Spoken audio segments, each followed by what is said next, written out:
In the 90s, a lot of us Indians would have indulged and grown up with games like Super Mario Brothers or Contra on a NES or a Famicom clone. And then there were others who had a Sega Mega Drive or a Genesis and used to play Mortal Kombat in its full glory back then. Lastly, there were also kids who used to have relatives visiting them from abroad and bring them gifts like Game Boy and the other original stuff. Actually, I still have my Terminator from 1997, which was a NES clone. Still well preserved, even though it does not work. It went defunct in 2001, but I still have it in its original box. Back then, little did we know or care that the games and the systems we were playing on were actually pirated or clone systems. So most of us would have realized these were Nintendo IPs in the early 2000s with the advent of internet and emulation.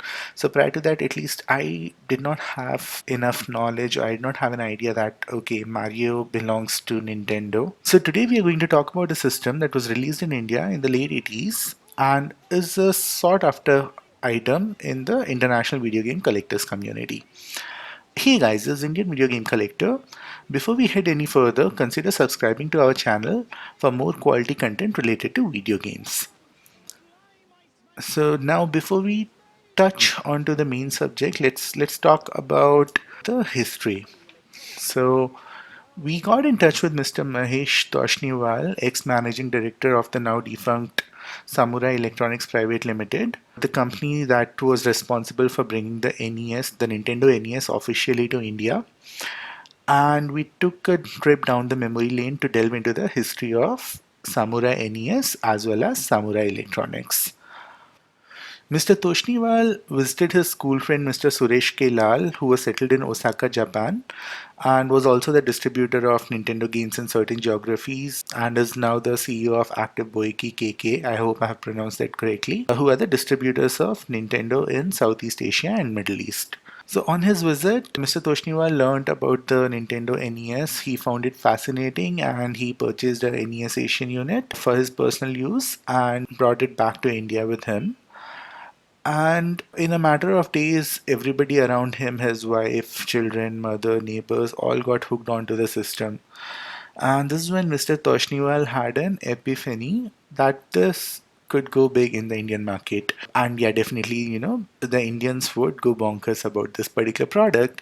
And he decided to import and sell NES in India. However, India's economic policies did not allow foreign held companies to participate in the market back then, back in late 80s or early 90s.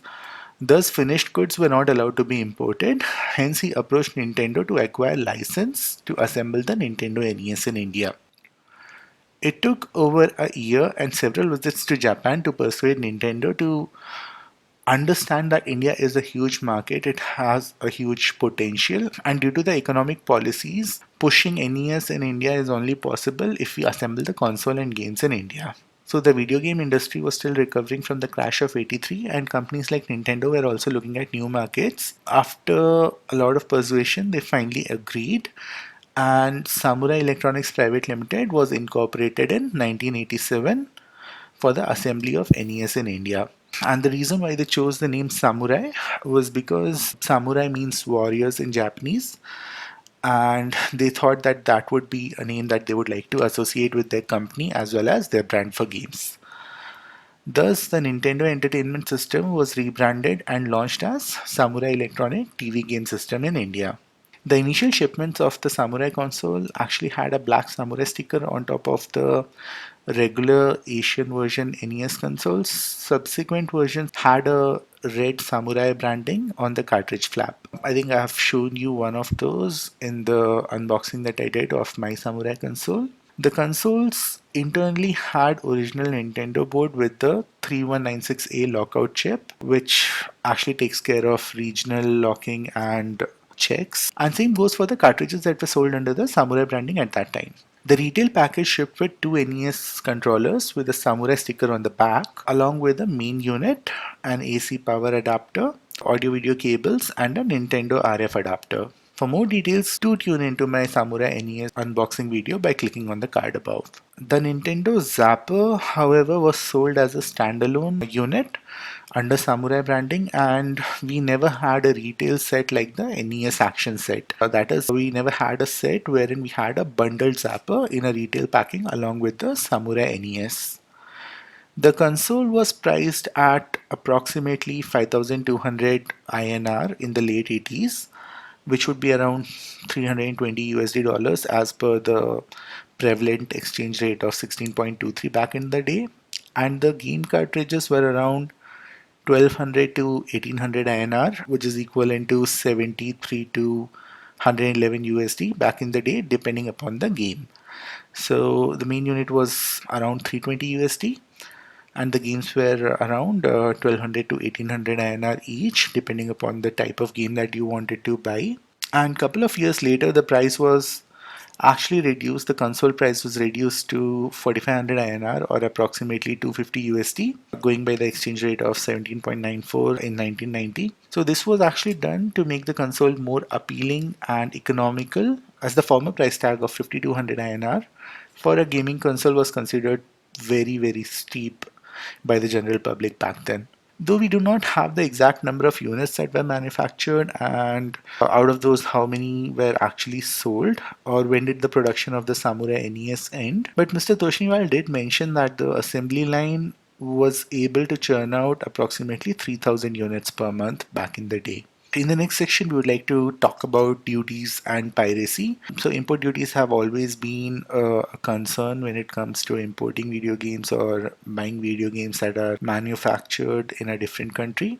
Import duty was around 60 to 100% and varied from item to item. Apart from that, there was a central excise duty on finished product, which was 35% plus sales tax of 12%. So if you really look at it, there were three different duties. So there was an import duty depending upon the item. So on all the parts that were imported, they had to pay an import duty. And then when they would assemble and sell the console, there used to be a central excise duty as well as sales tax of 12%. And this made the games and the game systems really expensive to procure by the general public. This eventually led to the grey market parallel imports of the official NES games as well as consoles from the other regions, and also gave rise to imports of pirated cartridges, multi-carts and NES clones from China.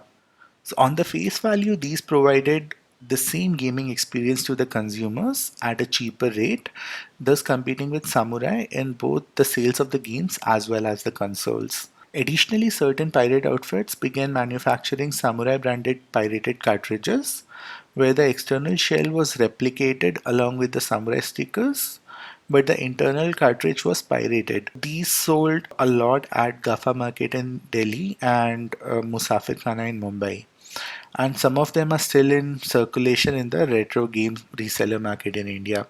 So friends, anytime you buy a Samurai cartridge, please ask the seller to open the cart and show you the photograph of the board, as you might end up buying one of these pirated cartridges with Samurai branding that were pirated back in the day. So that's a word of caution from my end. Thus far, we have discussed the history, launch, as well as the duties and piracy. The next segment would be the market competition. So we have already discussed about competition from parallel imports as well as pirated clones. Next, let's talk about Sega. So Sega officially entered India in 1994 in a partnership with Shaw Wallace with the Sega Mega Drive 2, which was the fourth generation of video game consoles. So it didn't really pose a threat to Samurai NES, as by then Samurai had sold quite a lot. Thus, apart from piracy and parallel imports, the Samurai really did not have much of a competition in India. And from what I've heard from Mr. Toshniwal, a lot of gaming parlors actually started using Samurai consoles and games, as these were cheaper and cost effective compared to the Sega arcade machines. So finally, Samurai NES production was stopped as it was tough to compete with pirated software and hardware at those prices. And Samurai Electronics ventured into sales of VCD and DVD players and was eventually shut down in 2007. So that, my friends, was the story of Samurai NES, or the electronic TV game system. Samurai Electronics was a pioneer in introducing home video game consoles to the Indian market, building a network of distributors, dealers, and retailers, and creating awareness of video games in the Indian masses. So, for me at least, now that I know the history of Samurai and the history of Nintendo in India, it feels like this was a very important move or a very crucial move to bring in gaming into India. So, had this not happened, we would not have seen a lot of parallel imports or a lot of these Chinese clones coming into India. Likewise, Sega might or might not have stepped into India back then, and I'm not really sure at what time the gaming consoles would actually be introduced to the Indian market officially if this would not have happened. So yeah, this was a really good move. Kudos to Mr. Toshniwal for bringing Samurai and the NES to India. So if you have fond memories of playing Mario, Duck Hunt, Contra on your NES clones, you can thank Samurai Electronics and Mr. Toshniwal for his vision of bringing the world of gaming to the Indian crowd. This paved way for Sega, Sony, and finally Microsoft to launch their systems respectively. We would like to thank Mr. Toshniwal for providing his inputs and to make this video happen. And thanks to you guys for watching this video. If you have made it this far, I request you to kindly share this video with your friends, as well as go ahead, give this video a thumbs up and subscribe to our channel if you haven't already. That's all that I had for today. This is me, Indian Video Game Collector, or Xbox 360 Patron, signing off today. Thank you.